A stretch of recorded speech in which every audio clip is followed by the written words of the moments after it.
We meet again! Haha! Great games in the morning. This is Jonathan Albin, and this is NycosRPG, Stage 5 of the Ways, the Careers and Courses portion of character creation for NycosRPG.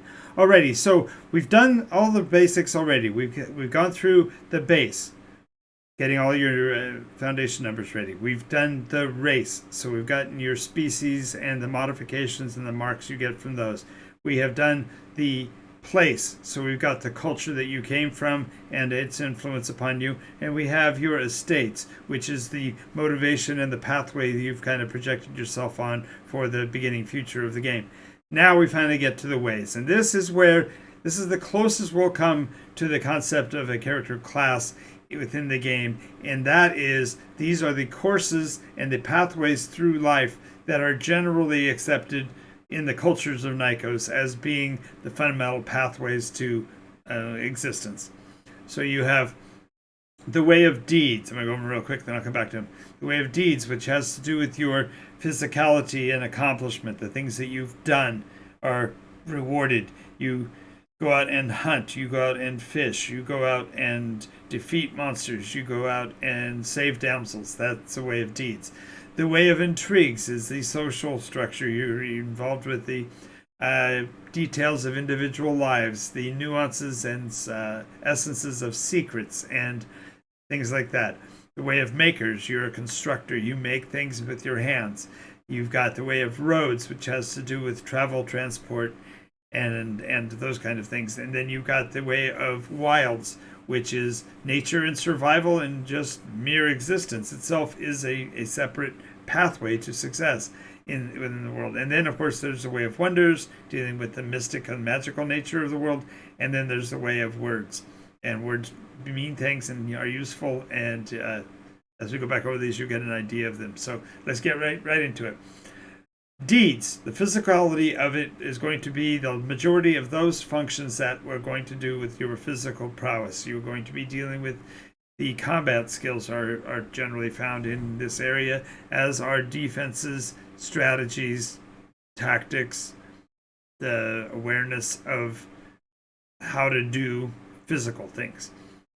In the intrigues section, you are looking at everything that you would need to do to be stealthy, secretive, or infiltrate society. So yes, it has to do with, as Sting would say, poets, priests, and politicians have intrigues to thank for their positions. The idea is that there's always something secret, there's always something to be discovered, and therefore the intrigues is the pathway to those.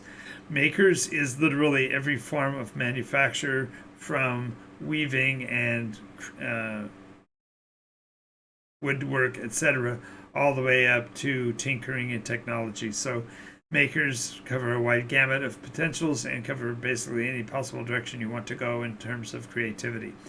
The way of roads has to do with transit, transport, steeds, mounts, supplies, all the things that go into development of roadways, use of maps, the ideas of reckoning, etc.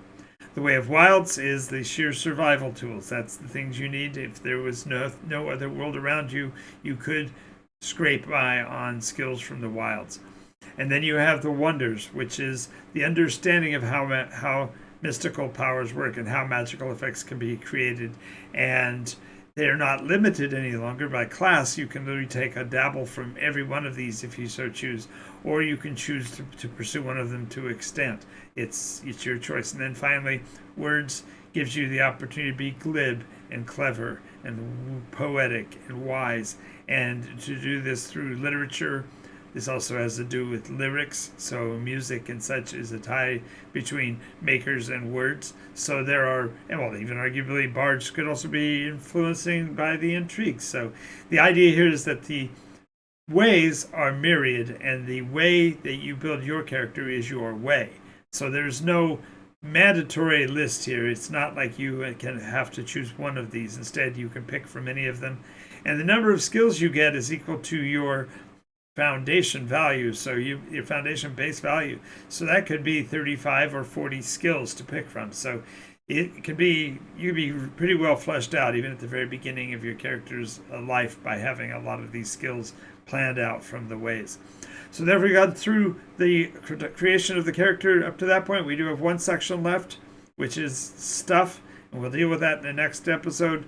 I want to thank you for watching this, and I'll put a link to the playlist for all of them so you can go back and see them all. And I'll put a link in particular to episode 1 so you can go right back to the beginning if you need to refresh what we've talked about so far so you can get started on building your first character. The player character sheets are available from NycosRPG.com. Just go there, and on the top of the page it says character sheets. Click on that and you'll be able to download a PDF 3-page of the document. At this point, it's not fillable, but I'm working on creating a fillable document which should be up in the next few days. If you have any questions, make sure to leave me a note either in the Discord or rather in the comment section, or you can leave a message here in Twitch as well. I want to thank you again for being here tonight, and thank you for your patience putting up with me. This has been exciting having to redo 3 of my episodes because my sound system went down. That's going to be a fun story when I'm rich and wealthy and everything to go back and talk about how I crapped things out so bad at the beginning. But there you are. You've gotten stage 5 right here, and I want to thank you for your time, and I will see you in the next episode. This is Jonathan Albin. See you later.